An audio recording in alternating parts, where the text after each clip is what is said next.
नमस्कार सभी को, मैं Navneet Gautam's classes of physics में आप सभी का स्वागत करता हूं। तो बीएससी फर्स्ट सेमेस्टर के लिए आपकी जो बुक चल रही है उसका बी पार्ट चल रहा है, जिसका नाम है Newtonian mechanics and wave motion. ठीक है, उसके अंतर्गत फर्स्ट यूनिट में आपको करा रहा हूं, जिसका नाम है dynamics of A system of particles. तो उसमें सेंटर ऑफ मास के न्यूमेरिकल्स मैंने आपको लास्ट क्लास में कराए थे और एक न्यूमेरिकल मैंने आपको दिया भी था ग्रुप में, तो उसे भी आपने कर लिया होगा। ठीक है, तो जिन स्टूडेंट्स ने कर लिया है वो मुझे है ना ग्रुप में पोस्ट कर दें या मुझे पर्सनली भेज दें। ठीक है, चलो फिर आगे चलते हैं नेक्स्ट डेरिवेशन पर या नेक्स्ट टॉपिक देखते हैं क्या है। आज पढ़ेंगे आप इम्पल्स ऑफ ए फोर्स। ठीक है, तो हेडिंग डालें impulse of a force. Impulse क्या होता है, किसका होता है? फोर्स का। किसी फोर्स का इम्पल्स क्या होता है? ठीक है, इसे कहते हैं हिंदी में बल का है, ये फोर्स का है तो इसे हिंदी में बोलते हैं बल का आवेग। ठीक है, किसका है ये? बल का आवेग हिंदी में कहते हैं, और वैसे इसका नाम क्या है? Impulse of a force. Clear है? 11th क्लास में आप पढ़ चुके हैं इसे, लेकिन अब आपके इतना याद नहीं होगा। लेकिन आप मुझे बताइए फिर भी इसे किससे डिनोट करते हैं? भाई नाम से क्लियर हो रहा है इम्पल्स, तो इसे किससे डिनोट करते हैं? आई से डिनोट करते हैं। और इसका फॉर्मूला आप याद रखेंगे, आई इज इक्वल्स टू होता है एफ इंटू डेल्टा टी। ठीक है, क्या फॉर्मूला है? F into delta T. आप जानते हैं एफ क्या है? बल है यानी फोर्स है। डेल्टा टी क्या है? समय अंतराल यानी कि टाइम इंटरवल। ठीक है, तो कहने का मतलब है, देखो यहाँ पे जो एफ है वो एक लार्ज फोर्स होता है, यानी एक काफ़ी बड़ा बल होता है, लार्ज फोर्स। और जो डेल्टा टी है ये होता है सूक्ष्म समय अंतराल यानी स्मॉल टाइम इंटरवल। ठीक है, दोनों बातें क्लियर है आपको? तो देखो ध्यान देना, जब एक लार्ज फोर्स है ना बहुत स्मॉल टाइम इंटरवल के लिए किसी पार्टिकल पर, किसी कण पर अप्लाई किया जाता है, तब फोर्स, वो जो लार्ज फोर्स है वो और वो जो स्मॉल टाइम इंटरवल है वो, उन दोनों की प्रोडक्ट को, मल्टीप्लिकेशन को यानी गुणनफल को आप क्या कहते हैं? इम्पल्स कहते हैं, आवेग कहते हैं। ठीक है, यानी जब एक बहुत बड़ा बल, एक लार्ज फोर्स एक पार्टिकल पर, किसी पार्टिकल पर है ना, किसी कण पर स्मॉल टाइम इंटरवल के लिए, सूक्ष्म समय अंतराल के लिए वर्क करता है ना, तब उन दोनों की प्रोडक्ट को आप क्या कहते हैं? इम्पल्स ऑफ ए फोर्स यानी बल का आवेग कहते हैं।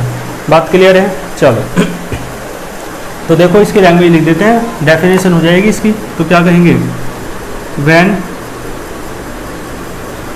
देखो ध्यान देना, मैंने कहा जब एक लार्ज फोर्स, तो when a large force is applied, किस पे अप्लाई कर रहे हो आप? किसी कण पर, किसी पार्टिकल पर। Is applied on any particle. ठीक है, जब एक लार्ज फोर्स पे अप्लाई किया जाता है किसी पार्टिकल पर, और मैंने कहा केवल थोड़े से समय के लिए, for small time interval. Clear है? For small time interval.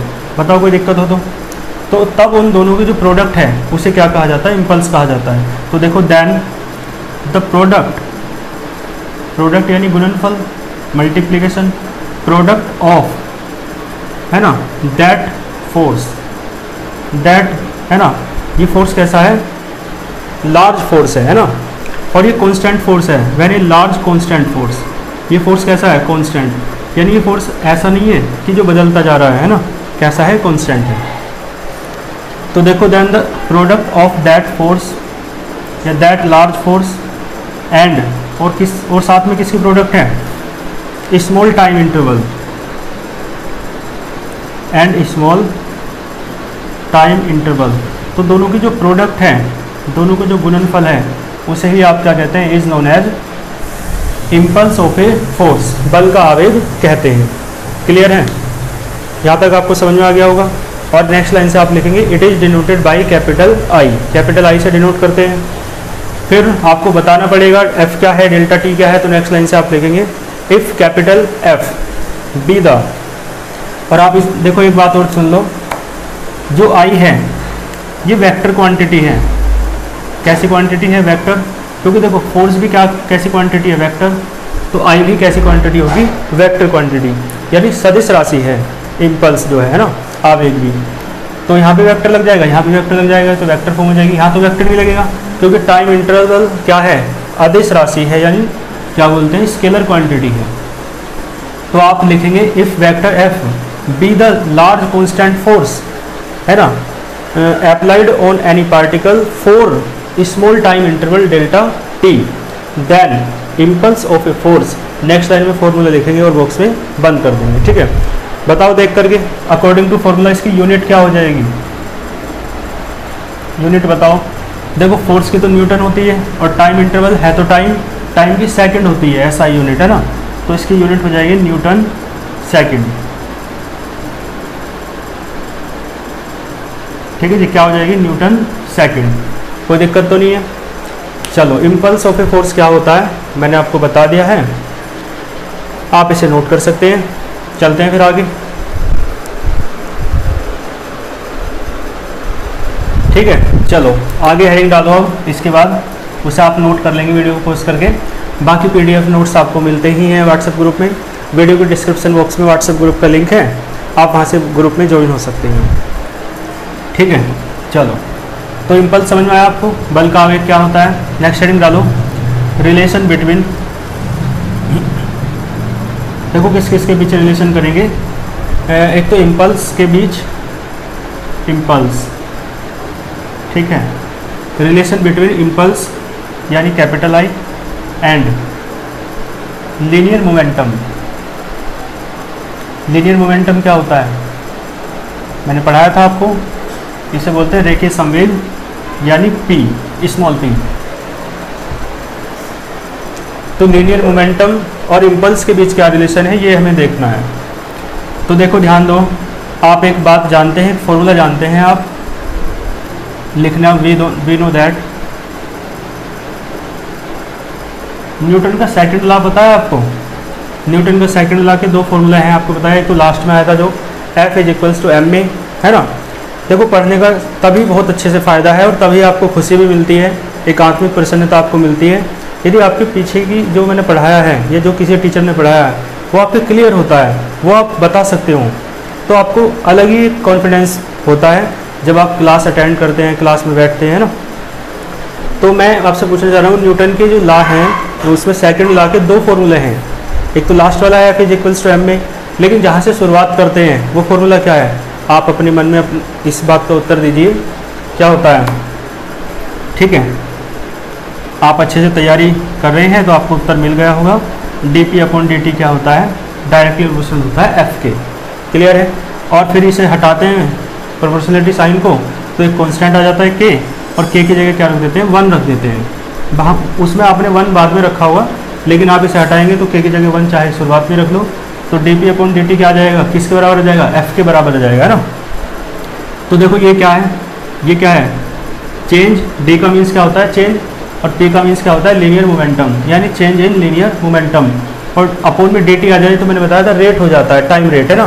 तो इसका मतलब ये है द टाइम रेट या द रेट ऑफ, रेट किसका है? Rate of change. रेट किसका है? चेंज का है। और चेंज किसका है? लीनियर मोमेंटम का है। ठीक है, तो the rate of change of linear momentum. ठीक है, आप कंप्लीटली लिख लेंगे। The rate of change of linear momentum किसके बराबर होता है? इज इक्वल टू, देखो अप्लाइड फोर्स के बराबर है, उस फोर्स के बराबर है जो अप्लाई किया जा रहा है किसी पार्टिकल पर, तो is equal to the force, the applied force है ना, या the force applied on any particle, ऐसे भी कह सकते हो आप। किसी कण पर लगने वाले बल के क्या होता है? बराबर होता है रेखीय संवेग में परिवर्तन की दर, है ना। कण पर लगने वाले बल के बराबर होती है। ठीक है, तो देखो अर्थात दैट इज करके आप ऐसा लिख सकते हैं, इसका मीन्स यही तो है। और ये न्यूटन का सेकंड लॉ है।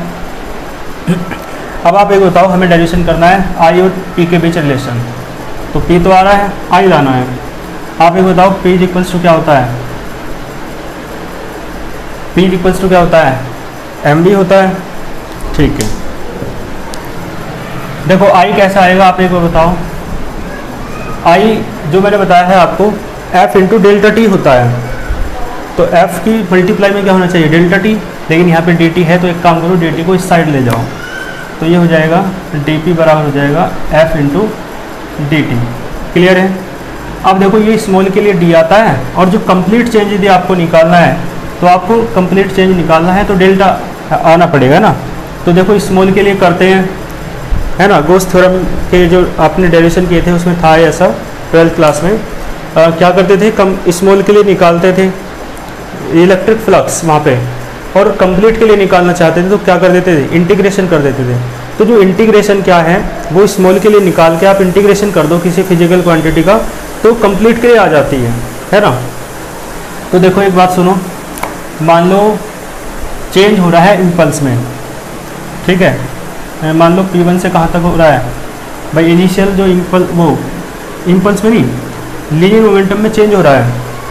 तो मान लो शुरुआत में ये मोमेंटम कितना था P1, बाद में कितना हुआ है T1, और चेंज क्यों हो रहा है, क्योंकि फोर्स लग रहा है, फोर्स अप्लाई हो रहा है किस टाइम इंटरवल, शुरुआत में T1 टाइम था और बाद में टाइम कितना हुआ है T2, यानी जो टाइम इंटरवल है वो डेल्टा टी है, और डेल्टा टी क्या है, T2 माइनस T1।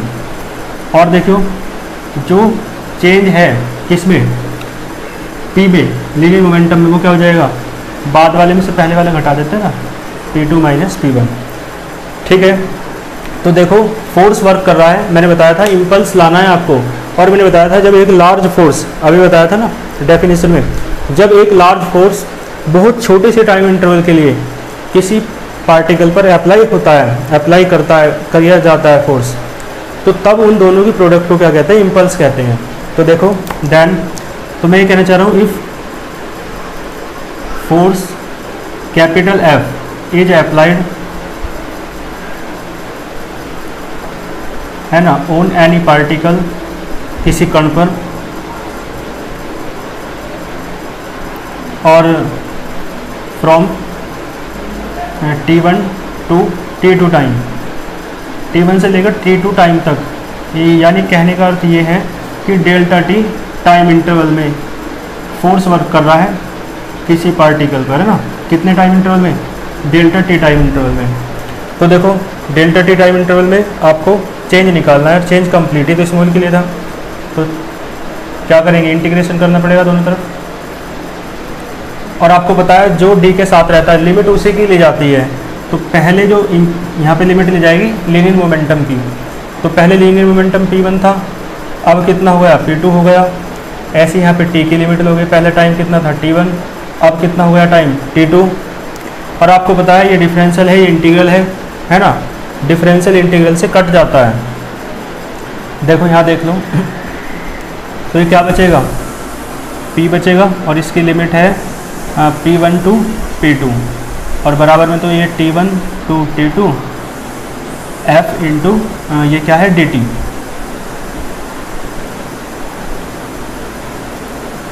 ठीक है जी। देखो अपर लिमिट पहले रखी जाती है और फिर बाद में लोअर लिमिट रखी जाती है, ठीक है ना, पता है आपको ये बातें सब, क्लियर है। तो इसे डेल्टा पी लिख सकते हो आप, डेल्टा पी, तो डेल्टा पी जो आया आपका ये आ गया T1 to T2 F into D T, है ना। तो ये आपका रिलेशन है, क्योंकि ये तो लीनियर मोमेंटम है और ये क्या है आपको पता है, ये क्या है, इम्पल्स है। इम्पल्स कैसे है मैं आपको वेयर करके बता देता हूँ। ये इम्पल्स है, क्यों है इम्पल्स, क्योंकि इम्पल्स में F इंटू डेल्टा टी होता है ना, F इंटू डेल्टा टी, लेकिन F इंटू डेल्टा टी को आप ऐसे भी लिख सकते हो, ऐसे भाई देखो डी टी आ रहा है, स्मॉल टाइम इंटरवल है, तो उसका इंटीग्रेशन भी तो करें तो कंप्लीट हो जाएगा डेल्टा टी, और टाइम इंटरवल बता भी रखा है, तो यानी इम्पल्स का एक फॉर्मूला ये तो है ही, लेकिन ये भी एक फॉर्मूला है, ठीक है। क्योंकि स्मॉल देखो यहाँ पर टाइम इंटरवल बड़ा है, डेल्टा आ रहा है ना, स्मॉल के लिए डी आता है, लेकिन यहाँ पे स्मॉल आ रहा है तो इंटीग्रेशन भी तो हो रहा है साथ में, तो कंप्लीट ही है। तो दोनों फॉर्मूले इम्पल्स के हैं, तो यानी ये भी किसका फॉर्मूला है, इम्पल्स का, फोर्स इंटू टाइम इंटरवल, है ना, यही तो इम्पल्स होता है। तो यानी ये आई है, तो डेल्टा पी जो है किसके बराबर आ गया, आई के। तो ये आपका रिलेशन है दोनों के बीच, है ना। तो लिख देना it is the relation between, या ऐसे लिखने से अच्छा ये है कि जो चेंज है लीनियर मोमेंटम में वो किसके बराबर होता है, इम्पल्स के। तो आप हैंस करके लिख देंगे the change in linear momentum is equal to the impulse, है ना, ऑफ एनी फोर्स। फोर्स के इम्पल्स के बराबर कौन होता है, चेंज इन लीनियर मोमेंटम। ठीक है, ये रिलेशन था दोनों के बीच, आप इसे नोट करें। फिर चलते हैं आगे। ठीक है, चलो नेक्स्ट क्वेश्चन पर चलते हैं। एक क्वेश्चन मैं आपको करा देता हूँ, ध्यान देना। सो दैट, यानी आपको सिद्ध करना है। क्या सिद्ध करना है, देखो ध्यान देना। So that linear momentum,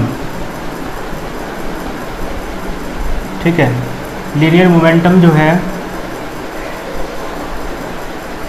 remains conserved, constant रहता है, कंजर्व्ड रहता है, संरक्षित रहता है, जो रेखीय संवेग है ना, तो रिमेन्स कंजर्व्ड। और किसके लिए, यानी किसका लीनियर मोमेंटम, तो so that linear momentum remains conserved, या बल्कि ऐसे लिखो ऑलवेज रिमेन्स कंजर्व्ड, सदैव कंजर्व्ड रहता है।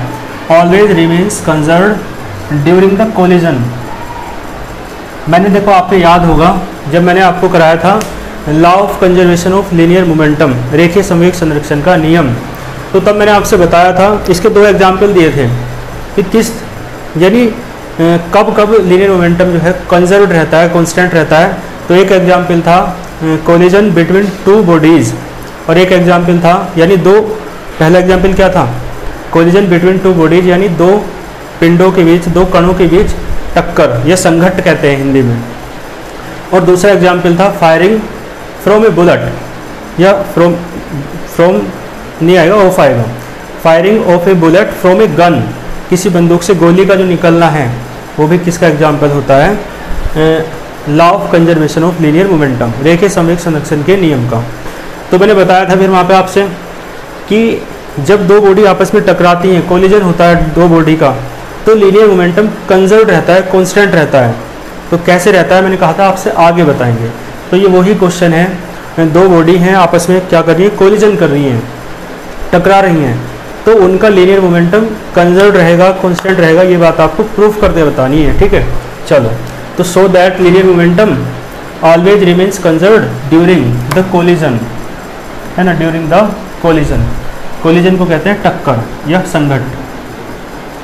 ड्यूरिंग द कोलिजन, और किसके बीच हो रहा है कोलिजन, बिटवीन टू बॉडीज, दो बॉडी के बीच, बिटवीन टू बॉडीज। ठीक है, कोई दिक्कत तो नहीं है। चलो सॉल्यूशन करते हैं।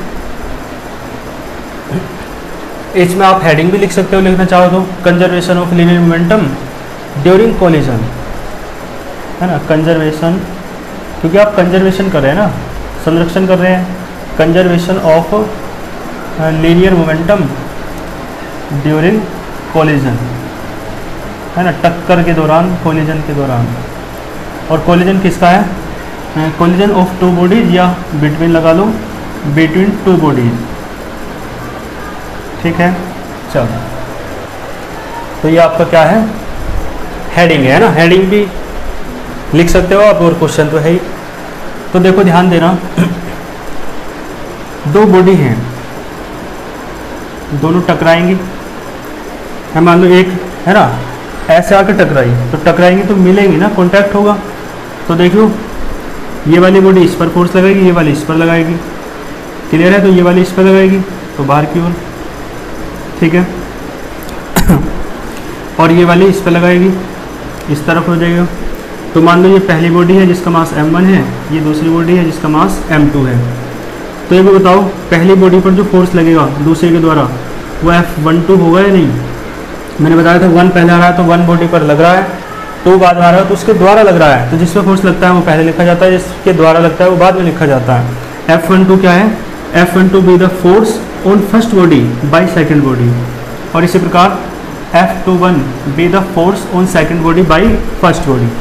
ठीक है, टकराई हैं आपस में ऐसे, तो टकराने के बाद फोर्स लगेगा ना, टकराने के बाद देखो ऐसे भी तो चलेंगी, है ना, टकरा के वापस हट जाती है ना।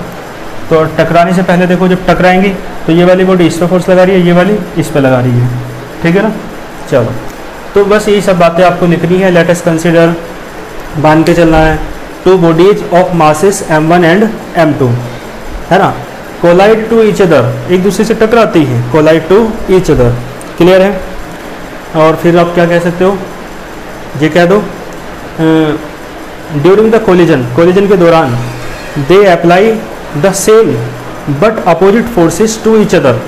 देखो ये जो फोर्स है ना, पहली बॉडी जो दूसरी बॉडी पे लगा रही है और दूसरी बॉडी जो पहली पे लगा रही है, ये डायरेक्शन में अपोजिट है लेकिन मैग्नीट्यूड में सेम है, परिमाण में समान है, लेकिन दिशा में कैसे हैं, विपरीत, ठीक है।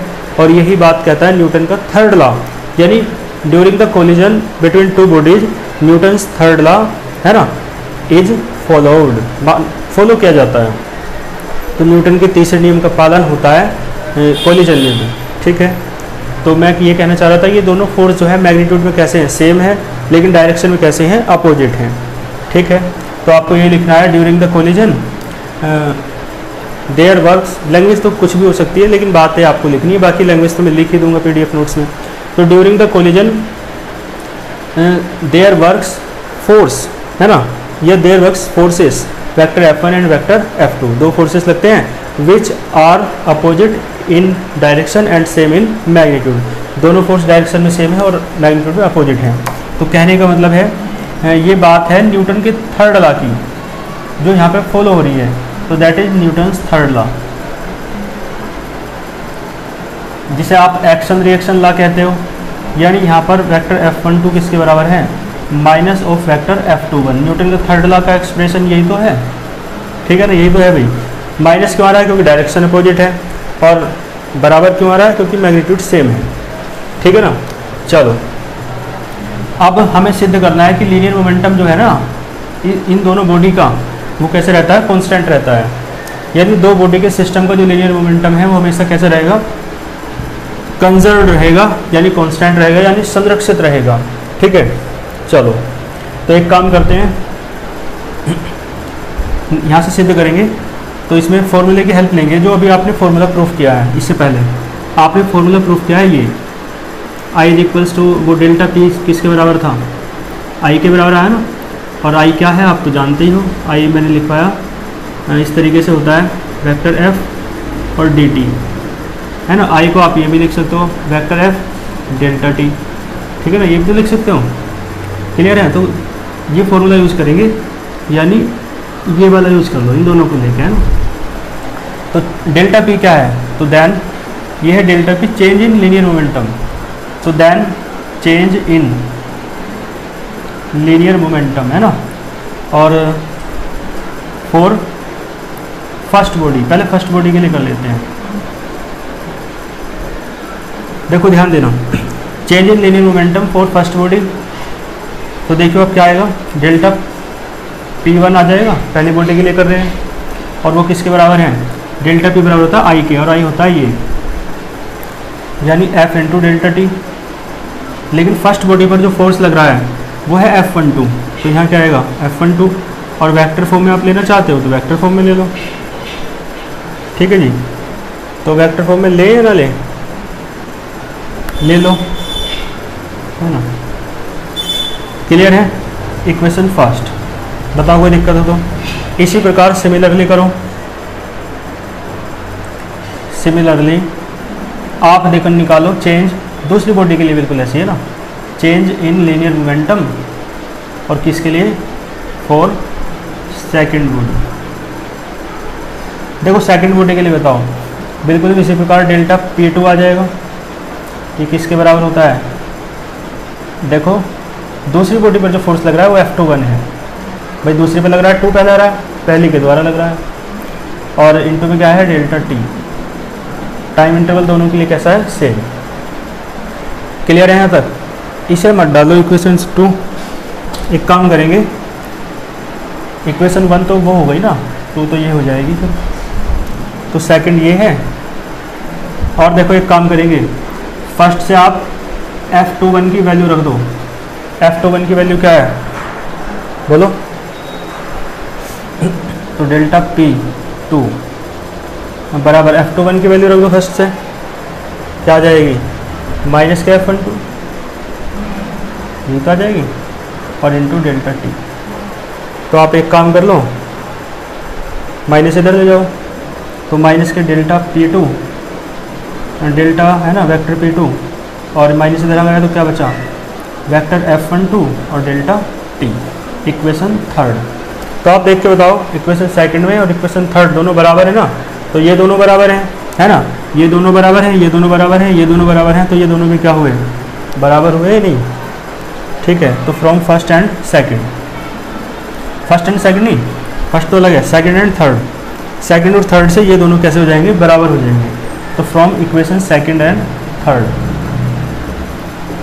वी हैव या वी गेट, देखो क्या मिलता है, दोनों बराबर हैं, यानी डेल्टा वेक्टर P1 प्लस क्या है माइनस के डेल्टा वेक्टर P2 और बराबर क्या है 0।